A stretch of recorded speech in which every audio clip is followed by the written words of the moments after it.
E vamos aos destaques com Natanael Souza, do seu Jornal Dia, líder em credibilidade há 73 anos, e também os comentários de João Magalhães. Vamos aos destaques. É isso, Magelo. Vamos aos destaques da edição de hoje, do Jornal Dia. Hoje, quarta-feira, 9 de outubro de 2024.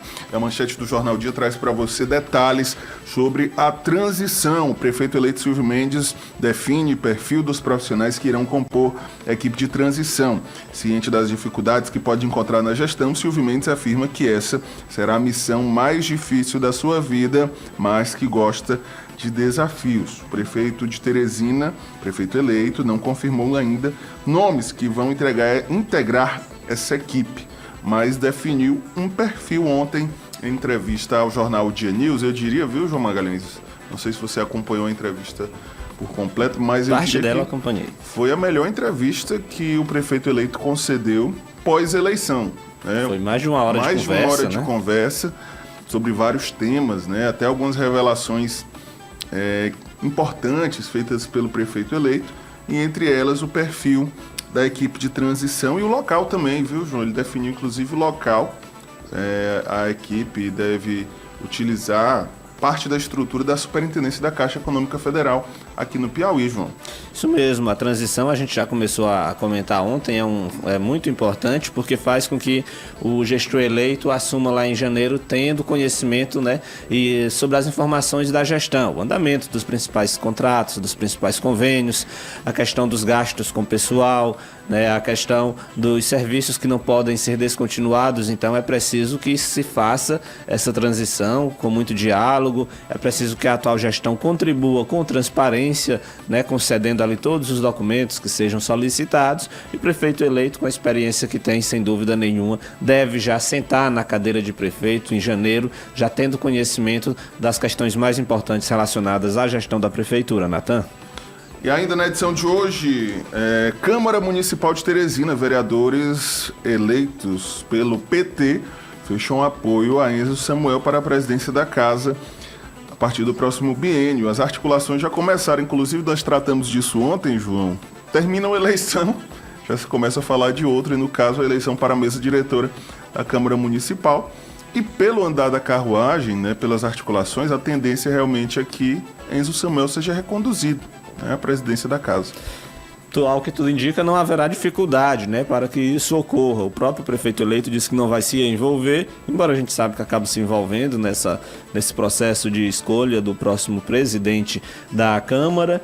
A bancada do PT, Natan, eu vejo ela como a bancada de oposição. Obviamente vai ser a bancada que vai representar a oposição no parlamento. Então acredito até que essa estratégia foi bem inteligente, porque à medida em que ela já declara apoio para o favorito, é uma forma deles se resguardarem e terem, né, junto ao presidente eleito da Câmara, o acesso às condições de diálogo e os direitos respeitados. Porque a gente sabe que, obviamente, a oposição deve ser minoria.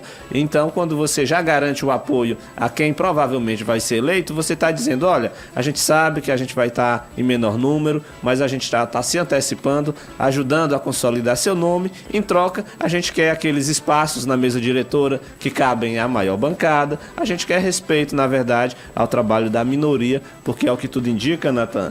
Tanto o Enzo Samuel deve ser reeleito presidente da Câmara, como o Silvio Mendes já deve começar a gestão com o apoio de, no mínimo, 20 vereadores. Com ampla maioria, né? Não vai ter dificuldades para formar a sua base. Né? Pelo que a gente tem acompanhado, até no PT tem vereador que já está acenando para doutor Silvio Mendes, dizendo que quer conversar, quer dialogar, quer ajudar a administrar Teresina. Até porque dentro da bancada do PT tem alguns nomes que não são petistas históricos, né? São neopetistas. Neopetistas, né? Que estão no PT apenas por uma questão de conveniência eleitoral, né? Estratégia eleitoral. Circunstância ali do período, né, eleitoral. Mas não são petistas, né? E podem sim, né, fazer parte da base do prefeito eleito Silvio Mendes.